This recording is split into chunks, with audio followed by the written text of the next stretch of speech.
Hello, happy sober army. How are you? This is Craig Beck, aka the Stop Drinking Expert. No, really it is. It's not some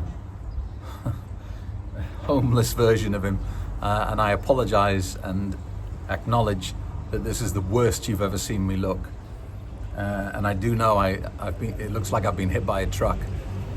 You wouldn't believe the amount of energy it has taken me to walk the 200 feet from my hotel bed to this little smoking area to record a video, because indeed I am in hospital at the moment, and I'm about to say some words that I haven't even processed in my own head yet. It doesn't make sense that I'm saying these words to you, but I nearly died a few days ago. I was a few hours away from dying, and I wasn't prepared for that. You know, even in my anxious mind, I had not plotted out this possibility. So what happened was basically, I've had some stomach pain for about a month, but I dismissed it, you know, and I've been taking probiotics thinking, oh, it'll clear up. And Sunday, I was at home with my wife, and I woke up with a very bad stomach, and I was complaining to everyone who I spoke to about it. And then by lunchtime, the pain got so intense that I was sitting in a chair rocking with the pain. And my wife said, oh, it's probably nothing. She gave me some hot tea and a hot water bottle to hold. And after about an hour, I thought, this isn't right. This is weird. So I took myself off to the emergency room. And by the time I got to the emergency room, I was worried I was going to faint. I was worried I was going to pass out. So they took me straight through. They did blood tests. They did an X-ray. They did a CT scan. And within about 50 minutes of arriving at the emergency room, a doctor came to see me and said, you have appendicitis, and we need to do emergency surgery. Sign here, basically. So that's what I did. So I went through to surgery in agony, and the surgery was very traumatic. It was, I was shaking with fear as I went under, and I woke up to nurses screaming at me. There was no gentle awakening from this operation. They were screaming at me and shaking me, and they were shouting, breathe, breathe. So I'm guessing I stopped breathing, but I came round and they said, are you okay now? And I said, no, I'm not, because I felt terrible. I felt like I was gonna die. And the pain in my stomach was just as bad as before I'd gone into the operating theatre. So I thought they hadn't done the operation or something. I said to one of the doctors in that, post-anesthesia stupidity, I said, you didn't do it, did you? Or there's something gone wrong? And they said, no, we've done it. And I said, well, why am I still in pain? So anyway, they took me up to the ward eventually.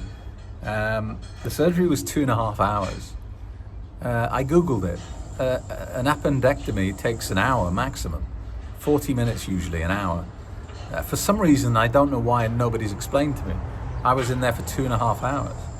Anyway, I went up to the ward and I just got worse and worse for 2 days. My stomach was like a balloon. The pain was off the scale. They were giving me morphine and it was making absolutely no difference to the pain. So me being who I am, I was questioning. I was thinking they've messed something up here. This has gone wrong. They haven't done the right procedure. And I think they were getting very angry with me and frustrated with me that I was constantly questioning what they'd done. And it wasn't until about 3 days after the operation, I had a little look at my hospital notes, and I was shocked at what I saw. My blood work was just horrendous. There's something called the CRP score, which I think is something like, I'm not going to guess what it means, but basically it's a marker that comes from the liver that indicates inflammation in the body. It goes up when you get really serious illnesses. It's supposed to be under 5, okay? If it goes over 100, then it means you've got appendicitis. If it goes over 200, you've got severe appendicitis. If it goes over 215, you have severe appendicitis with complications. So you've got sepsis or peritonitis, or basically there's a very high chance that you're not going to survive. My score was 242. So I don't know what was going on, but 242. So I had necrosis of the appendix, perforation of the appendix. So it was about to burst when they got to it. So I think if I'd waited 2 more hours, the chances are I'd be dead right now. And that's really hard to process without it sounding like nonsense.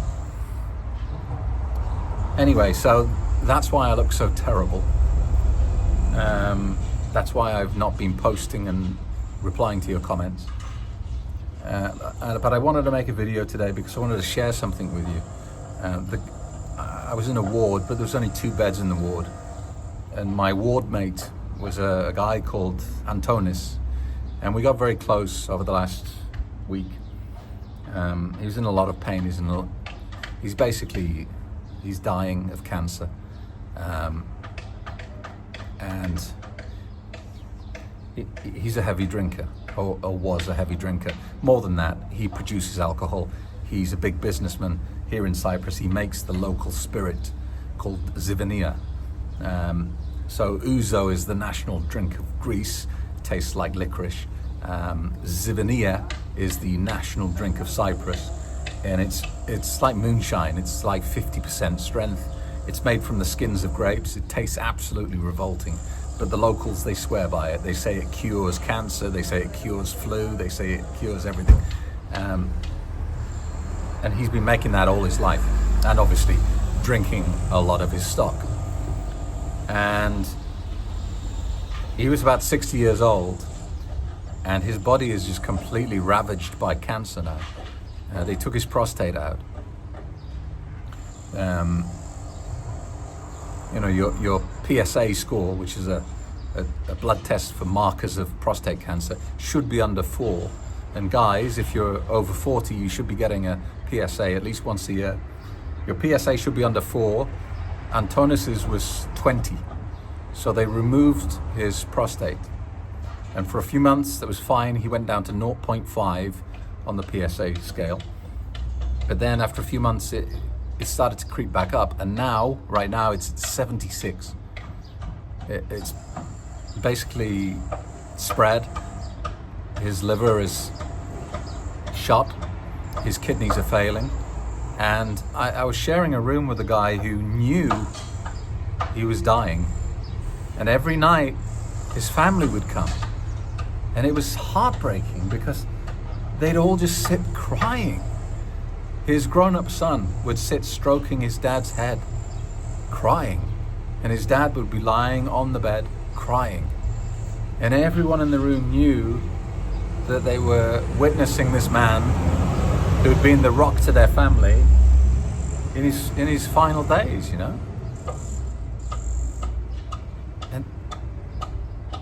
this is what alcohol does.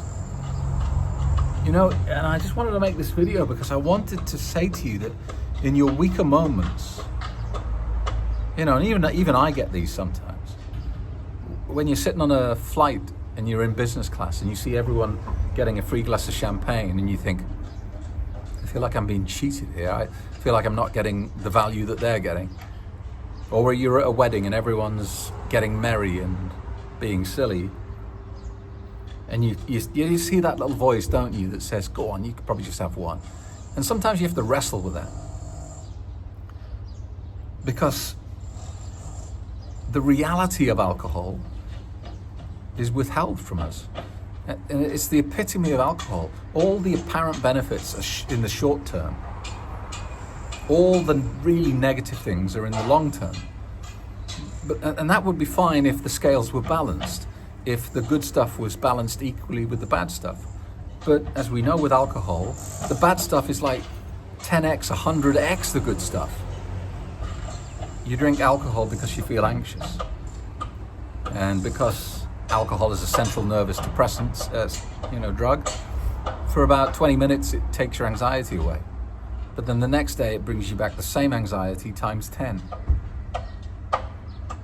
And in 20 years' time, you're lying on a hospital bed with your family around you, crying because you're dying 30 years before you were due. Someone on Facebook, with very good intentions, said something like this, runs the risk of knocking you off your sober path, Craig. Something like this might return you to drinking. Actually, I think it's the opposite.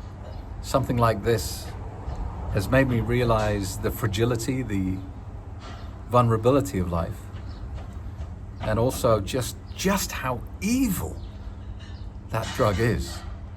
The pain and misery that drug has caused to that really lovely family, not just the guy who was drinking it, but his children, his wife, all his friends and all his relations. They're all crying now. They're all heartbroken because they know that the chances of him making a recovery are getting close to zero. They know that the future ahead for them is to sit by and watch a person they love slowly and very painfully die.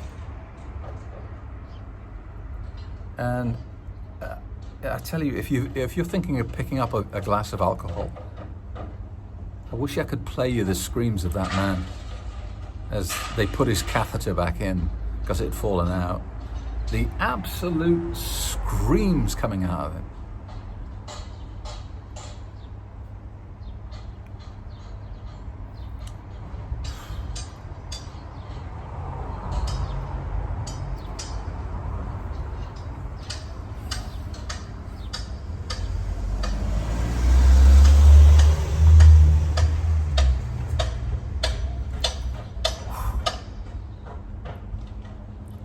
Anyway, sorry about that. Don't know where that came from. It's been a tough week. But I'm still here. And I'm fighting to come back. So, thank you for watching. Please spread the word. Let's get this course, this concept, this belief to more people before they end up like Antonis. Thank you so much. And I will see you when I look a lot better. I promise. Thanks a lot. Bye-bye.